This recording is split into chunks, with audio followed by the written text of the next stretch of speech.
नमस्कार फ्रेंड्स, कैसे हैं आप सब। आशा करती हूँ सभी बहुत अच्छे होंगे। मैं पूजा वेलकम करती हूँ आपका आपके अपने यूट्यूब चैनल अंकित वास्तु ज्ञान। फ्रेंड्स, आज मैं आपको इस वीडियो के माध्यम से कार्तिक मास महात्मा कथा की अध्याय 7 सुनाने जा रही हूँ। आशा करती हूँ ये सभी अध्याय आपको पसंद आ रहे होंगे और आप इनको प्रेम पूर्वक, श्रद्धा पूर्वक, ध्यान पूर्वक सुन रहे होंगे। फ्रेंड्स, कथा को पूरा सुनना चाहिए। कथा को यदि अधूरा छोड़ दिया जाए तो इसका फल प्राप्त नहीं होता।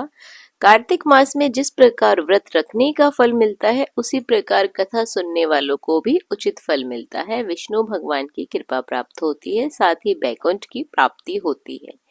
फ्रेंड्स, कथा कुछ इस प्रकार है। नारद जी ने कहा, हे राजन, कार्तिक मास में व्रत करने वालों को नियमों को मैं संक्षेप में बतलाता हूँ कि कार्तिक मास के व्रत के क्या नियम है, आप उसे सुनिए। व्रती को सभी प्रकार के आमिष, मांस, उड़द, राई, खटाई तथा नशीली वस्तुओं का त्याग कर देना चाहिए। व्रती को दूसरे का अन्न ग्रहण नहीं करना चाहिए। किसी से द्वेष नहीं करना चाहिए। तीर्थ के अतिरिक्त अन्य कोई यात्रा नहीं करनी चाहिए। देवता, वेद, ब्राह्मण, गाय, व्रती, नारी, राजा तथा गुरुजनों की निंदा भी नहीं करनी चाहिए। फ्रेंड्स, व्रती को दाल, तिल, पकवान व दान किया हुआ भोजन ग्रहण बिल्कुल भी नहीं करना चाहिए। किसी की चुगली नहीं करनी चाहिए। किसी भी जीव का मांस नहीं छूना चाहिए।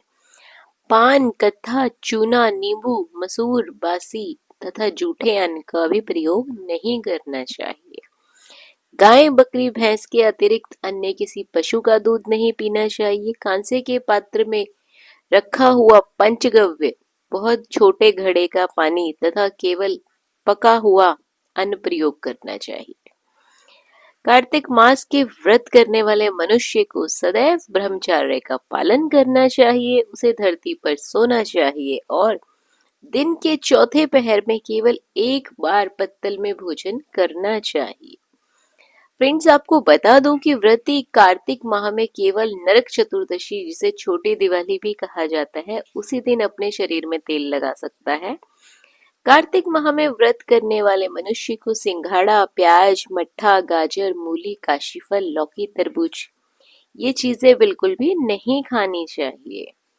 किसी से ज्यादा बातचीत नहीं करनी चाहिए। भगवान विष्णु को प्रसन्न करने के लिए अपनी शक्ति के अनुसार चंद्रायण आदि का व्रत करना चाहिए और नियमों का पालन करना चाहिए।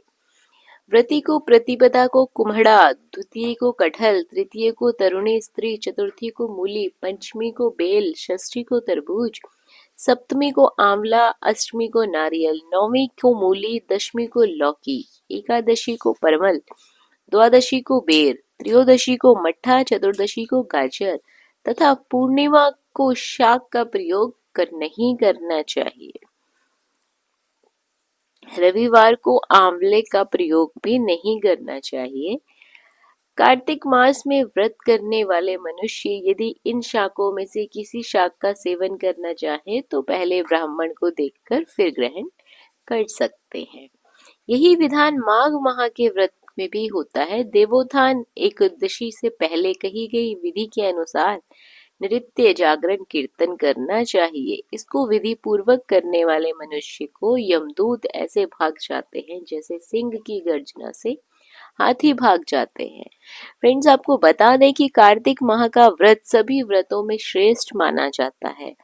इन दिनों किए गए व्रत यज्ञ की फलों की प्राप्ति भी जल्दी होती है, क्योंकि इस व्रत को करने से मनुष्य को सीधा बैकुंठ धाम की प्राप्ति होती है। जिस प्रकार राजा की रक्षा उसके अंगरक्षक करते हैं, उसी प्रकार कार्तिक माह का व्रत करने वालों की रक्षा स्वयं विष्णु भगवान करते हैं। व्रत करने वाले मनुष्य को वही पूजा होनी चाहिए, उसका यश फैलता है। उसके निवास स्थान पर भूत पिशाच आदि कोई भी नहीं आते हैं।